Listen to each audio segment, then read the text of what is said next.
Happy New Year, everybody. It's 2021. 2020 is behind us, and I hope everybody has made that New Year's resolution, set goals, and I hope you smash them in 2021. Ain't time to play, man.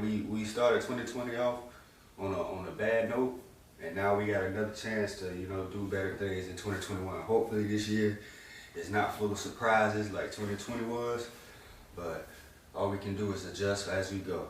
Man, welcome back to The Adjustments. It's your boy J.O. I'm here by myself, man. Meatball back on the road. I wanted both of us to be on here, man, but things sometimes don't work out like that. So, hey, it's alright. It's just gonna be me this morning, so bear with me. I know some of y'all probably don't want to just see me and hear me talk, because y'all know I'm gonna just talk about sports. But hey, that's what I love. That's what I like to do. So, but here, I'm here to talk about, the NFL playoff race. It's very, very close, man. Very close. The AFC, man, got 5, 10-5 teams. 5, 10-5 teams. That includes the Colts, the Titans, the Ravens, the Browns, and the Dolphins. And they're all in the race to clinch. All those teams, those 5 teams at 10-5, they're looking for those last couple spots in the AFC. Personally, I believe Tennessee's going to get in, even though I thought the Colts were the best team in our division. They got the best defense, but the Colts lost to the Steelers last week. They let them come back. I didn't expect that, man. Their defense has not been playing good. That's the thing about the NFL, man. You can make rankings and everything, but they gonna switch every single week because it's always a team that, looks good for a couple weeks, and then they'll, come back down to earth and everything. And sometimes you jump on the bandwagons too early. Sometimes you don't, And that's just the way it is. The rank is just gonna go keep shuffling throughout the year. But anyways, man. Let me go over some scenarios, playoff clinching scenarios for the AFC in Week 17. So, the Titans win and they're in. If they lose, they need a Baltimore loss. Well, actually, if they win, they're in, or Baltimore loss, or Indianapolis loss, or Miami loss.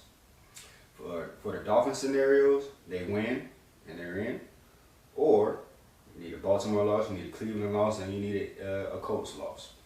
For the Ravens, you win and you're in, or Cleveland loss, or Indianapolis loss. So basically, they're basically in there. The Ravens were on a bubble. They're still on a bubble right now, but I believe they've been playing some of the best football these last couple weeks. Started from that Pittsburgh game, even though they lost with all that COVID stuff. It's just like that struck something, and the Ravens have been rolling ever since, been putting up 200 yards rushing the game like we used to. J.K. Dobbins getting the rolling, Gus Edwards getting the rolling, Lamar is throwing the tater like pinpoint. You know what I'm saying? He's proven that he can throw the ball. I mean, you don't win the MVP without at quarterback. You don't win the MVP at the quarterback position without at least having arm talent. You know what I'm saying? Maybe it wasn't the way where it was or where it needs to be, but hey, he's doing it without as much help as these other quarterbacks on the outside. Just imagine if he had a real number one, what he can do. But he's still putting up numbers. He's getting better and better. You know what I'm saying? Lamar and the Ravens are a scary team to meet in the playoffs. You know what I'm saying? Disregard if anything happens and they don't make it. I don't see that happening. But the Browns win and they're in, or they need Indianapolis loss, or a Tennessee loss, plus a Baltimore win, plus an Indianapolis win, plus a Miami win. So they got to count on the Indianapolis losing, the Colts losing, or Tennessee loses, plus a Baltimore loss, plus a Baltimore win, plus a Colts win, plus a Miami win. So you gotta, So you need the Titans to lose, or you need the Colts to lose. And you just win. But that Browns game last week, man, was crazy. All the receivers were on the COVID list. You know, they had about 2 practice squad receivers come on. You know, I feel sorry for Baker, but you know, he blamed himself. He turned the ball, put the ball on the ground a lot. You know what I'm saying? He should get the blame. He put the ball on the ground a lot. Fumbled on a quarterback sneak, which looked bad. I don't know, but that put the Browns in a sticky situation. You know, I don't see them. They can still get in there. I don't know. You never know with the NFL, man. And let me go over the Colts scenario. Win and one of the following: Tennessee lost, Baltimore lost, Cleveland lost, and Miami lost. And for the race for the AFC South title, the Titans clinch win or Colts loss. Colts clinch with win plus Titans loss, and that automatically puts them over the Titans. You know what I'm saying? So, in the race for the NFC, let's talk about the NFC, who's also been competitive. Same thing as the AFC, man. The Rams clinch with a win or Bears lost. Bears clinch with a win or Cardinals lost. Cardinals clinch with a win. Kyler Murray folded last week. You can't put up 12 points in a clinching playoff spot game. You can't, bro. I don't know. I feel like quarterbacks don't get held to the same standard. Where they play good, they get all the praise. When they don't, certain quarterbacks don't get criticized like they should. You know what I'm saying? But Kyler Murray has folded a couple times this year. Still good, but he has folded under pressure. You know what I'm saying? I don't know. I don't know, man. I don't know. He folds sometimes. He's folded a couple times. There's a couple times where he hasn't thrown touchdowns this year, but he's thrown picks.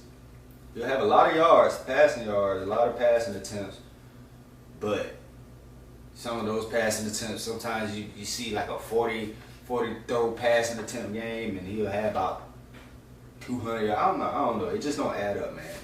I don't know. I still got to see more from Kyler to solidify that he's a great quarterback in the league. But the Packers clinch home field advantage with a win, or Seattle's loss. The Saints will clinch with a win plus the Green Bay loss, plus Seattle win. The Seahawks will clinch with a win plus New Orleans loss, plus Green Bay loss. And the race for the sorry NFC East, the Washington football team clinches with win, which I think will take place if Alex Smith plays, which it looks like he will. And Cowboys clinch with win plus Washington loss. And Giants clinch with win plus Washington loss. All right, now since the details are over with, man, who is the scariest team in each division? I already spoke on the AFC, man. I believe that the Ravens are the scariest team right now.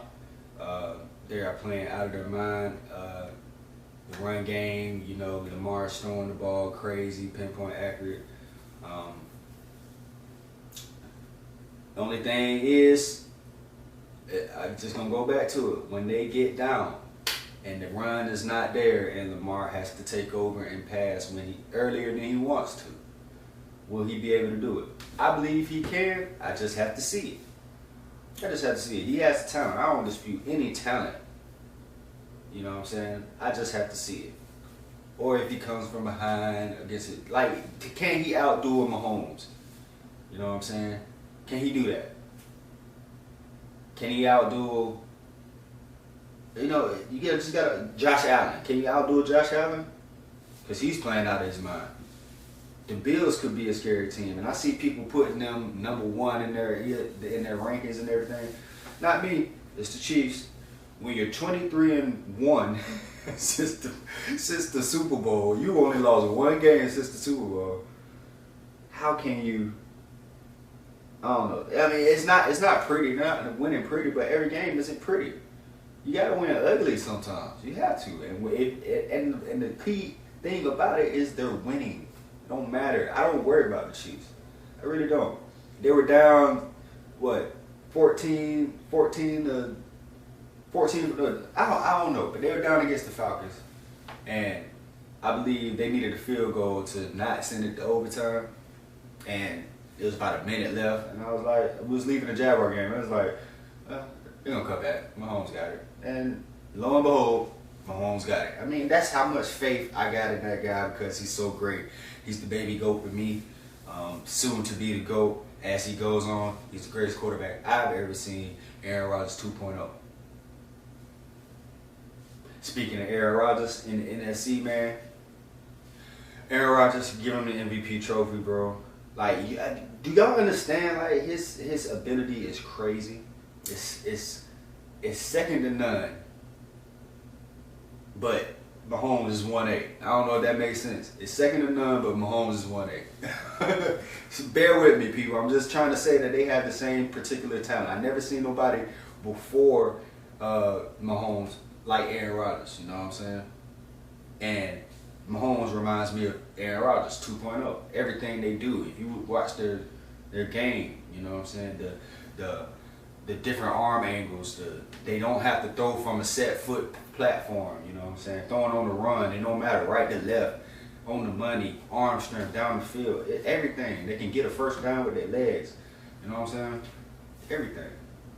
But the scariest team for me in the NFC, I think it's the Packers. The Packers, man, they playing the best. So I want to say, I mean, when I say scary, I don't want you to think it's like who I think is the surprise team that'll come surprise somebody. Because there's a lot of, I think everybody can get beat. Everybody can get beat on any given Sunday. But I guess I'm gonna just say these are the well, yeah, it's the scariest teams, man. You don't want to, because Aaron Rodgers, bro. That offense, you can run. They can run the ball with Aaron Jones and Jamal Williams, and then they can protect Aaron whatever. Like if they need to give the keys to Aaron, they can do that. But they can pound the ball. You know what I'm saying? And beat you like that. So I feel like that's scary when they can beat you in both ways. Have different playmakers. You know what I'm saying? A great offensive line in the trenches. And what worried me was their defense earlier in the year because how the Jaguars played them, they were kind of out physical them. You know what I'm saying? But they've been playing great. They've been getting that pass rush going. Zadarius Smith and Preston Smith, they've been going. You know, that secondary, young secondary. Savage has been balling. You know, I've been seeing him these last couple of games flashing. Jaguars Alexander, a lockdown corner. So, yeah, I like the Packers, man. It's going to be a tough NFC. It's going to just be a great playoffs, period, man.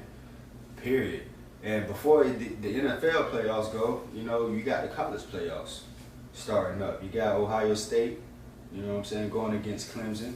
And you have Notre Dame going against Alabama, which is two good matchups, man. I feel like Notre Dame, with the size that they have, and Alabama with the size and talent that they have, I feel like that matches up good.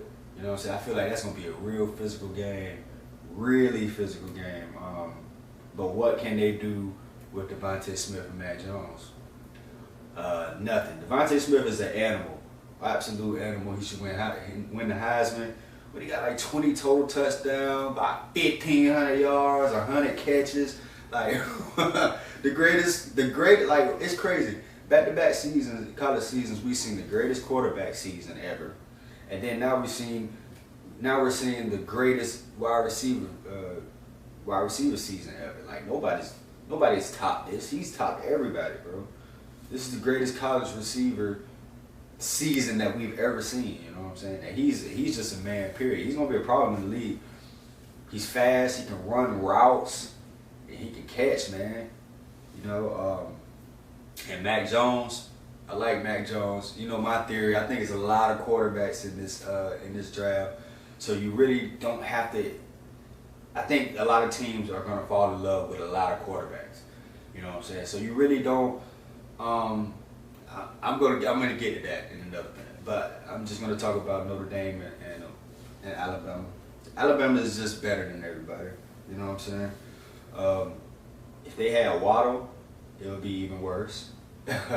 But that defense, Nick Saban has said this is the best team that he's had. You know what I'm saying? Now, granted, every coach would say that, you know, year to year. but this is the most like camaraderie. Like you can see at like the defense, you can see just the talent on the offense. Like it's just second to none. Like I feel like they're the best team in college, but don't have the best player. Clemson has the best player. Clemson versus Ohio State, clash of the two quarterbacks. You know what I'm saying? I think Alabama's gonna handle Notre Dame, and I think Clemson is gonna handle Ohio State, but it's gonna be a good game. I think Clemson is the better team. They have better matchups with Ohio State. I don't think, from when I watched the Ohio State, from these past two games that I watched them, they have not played good defense. They have not played good offense.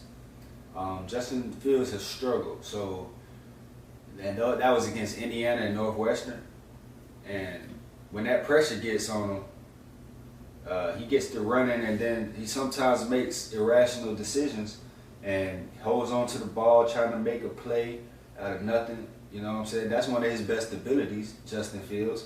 But you know what I'm saying? At some time, you gotta learn how to throw that ball away and learn how to take that L on that play, or you know what I'm saying? But I think it will be a quarterback showdown. I think Trevor will win it just because he's the pure better quarterback in my eyes. And plus, I feel like Clemson has a better defense than Ohio State on the back end. Like Sean Wade, hometown kid from Jacksonville, man. That transition from the inside corner to the nickel corner to the outside, I feel like he's been struggling a little bit. You know, that's a different position, being on the outside, being the outside corner and the inside corner. It's two different positions. Inside corners, I mean, both corners you have to be cerebral, but you're more active than the nickel. I feel like he's better active, like when he's tackling, you know what I'm saying, kind of a bigger corner. But I feel like he's better and he's more active in the slot. That's what I seen from last year when he was playing with the guy Jeff Okudah, and then he had the other guy Arnett on the other side. So he was in the slot last year, majority of the year last year. So and then you got Seventh Banks on the other side. So I don't know. I feel like the weapons on Clemson, you know, ETN, you know, you got number 17 Powell, you got Justin Ross, you got a lot of weapons, man, that he can. Amari Rodgers, you got a lot of weapons that Trevor Lawrence can work with, and he's the best player in college football, which transitions me to talk about the Jaguars and the #1 pick, man. I don't know how I feel about it, man, because that #1 pick symbolizes that we suck. We were the worst team in the league. You can't find any good in 1-15. I don't care if we have the #1 pick, and we have a chance to get Trevor Lawrence. But I have a different take than a lot of people, majority of the people, probably everyone. I think you can trade it for a mega haul, man. I think you can get a lot for this pick. Not saying that Trevor Lawrence isn't going to change this team, because he will. He will make the team better, for sure. But I feel like the sustained success and not the individual success is something that I want. You know, I feel like individual success will come to Trevor Lawrence wherever he goes, and especially in Jacksonville, because the team is bad. So I feel like he can carry the team to an extent, but he can't get the team over the hump by itself. It's a lot of issues wrong with this team. This team is bad. You can argue that the defense. I think the defense needs the most work, to be honest. You can argue that the defense was hurt all this year. When they weren't hurt, same result. We only won one game, man. So the other, hey, they were in the beginning of the year. You know what I'm saying? Even though injuries, you know, did take a part. There's a lot of injuries this year, COVID and everything. All that took place, but still, it's not a good team. Half of this team is gonna be gone. They're not gonna be on this team. You know what I'm saying? So it's going to be a totally different team, totally different front office, you know what I'm saying, with GMs coming in and out, interviewing, and I'm sure coaches will be coming in and out interviewing as well if they don't keep the room. But all in all, man, I think the pick will attract mega hauls. Those trade offers will not be easy to overlook. You know what I'm saying? I feel like the trades could get very, very stupid because it's a what do y'all call it? It's a transcendent player, a consensus player. You know, in Trevor Lawrence, you know, a player that you can't give up. I'm not stargazed like that. He's a great player. He can help the Jaguars immediately, but how much can he help them? You know what I'm saying? I want playoffs. I want Super Bowl wins. I was watching Happy Hour, the Jaguars podcast radio show on YouTube, and Pete Prisco said that he thinks Trevor Lawrence is going to bring the Jaguars a Super Bowl in 10 years. 10 years? Bruh, I know 10 years is a long time, but that's a tough statement, man. That's tough. That's tough because because he in the AFC now, he got to beat Mahomes. He got to beat Josh Allen. He got to beat Deshaun in his division. And let's stay in the division. Like, we gotta build this team to beat Derrick Henry, to stop Derrick Henry. And we gotta stop Deshaun Watson. And then we gotta go against, you know what I'm saying, the trenches of the Colts, which has on both sides of the ball, which has one of the best on the offensive line and defensive line. So it's a lot of work that needs to be done. And you gotta build the team to beat your division. You know what I'm saying? And then hopefully you go and you can go and get into the playoffs and try to beat Mahomes and them boys. Or Josh Allen and them, because they damn near the same thing too. But yeah, it's a lot of work for this team, man. It's a lot of work, and we got a lot of free agency space, but those free agents have to come. I have not seen a lot of free agents follow a rookie quarterback. You got to prove it. You have to prove it in the league, no matter how good you are. And I don't see a lot of free agents go to the worst team in the league. I can see mediocre free agents going, like, you know, kind of like the lower tier free agents going, trying to get a payday. You know, they breakout year, getting that payday, then they come to Jacksonville and just chill, kick their feet up, you know what I'm saying, and get that payday, enjoy their money, tax free, beaches, good food, a lot of land. Like, it's I'm just saying, those are the type of free agents that we attract, like Jared Aldrich and people like in that sorts. You know what I'm saying? Like, those are the people that we attract. 2017 was an anomaly. I hope we can get another. Like, I don't want to be a Debbie Downer. I'm not trying to be that. I'm just trying to be realistic. Like, now's the time to be realistic. You have to be. Like, can we get the free agent? We can't get every free agent. We cannot. Just get that out your head. We can't get every top free agent. It would be great to have that, the perfect scenario, but we can't. We can't. I can go over the positions, but I can't tell you the players because you don't know all those pieces that are moving. You don't know all those people that are talking to them, the teams that are talking. You don't know that. So I want to stay away from that. But we need a safety. We need a big guy on the inside that can't be moved, good against the run, good against pass rush, get in the pass rush. We need another pass rusher on the edge. You know what I'm saying? Probably can use another corner. Good on linebacker, I feel. Another offensive lineman. We need some speed on offense. Either, you know, change the pace back for James Robinson and some speed on the outside as well. A number one receiver would be great, you know. Number one receiver would be great. Receivers like Will Fuller are coming up. Like, he's a number one with speed and the big playability. You know what I'm saying? Someone that you can count on. He was balling this year, even though he was he violated performance enhancing drugs, but he'll be back. He'll be back.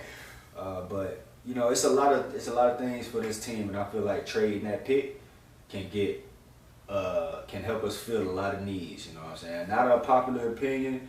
It's my opinion. You know what I'm saying? You can get a couple more firsts out of this and a couple more seconds or thirds or whatever. Just wait to see what these offers look like, because they're going to start coming out when the draft time comes, or even earlier than that. So you're gonna see, man. You're really going to see. But I'm not mad if we pick Trevor Lawrence. I think it will take longer for the rebuild to take place or solidify itself. But hey, if we pick him, welcome to Duval, Trevor Lawrence. If we trade the pick, you heard it here first, man. It's your boy J.O. It's The Adjustments, episode 37, man. Y'all remember to subscribe to the channel, like the video, man. Tell somebody about it. 2021, new year. Do something about it.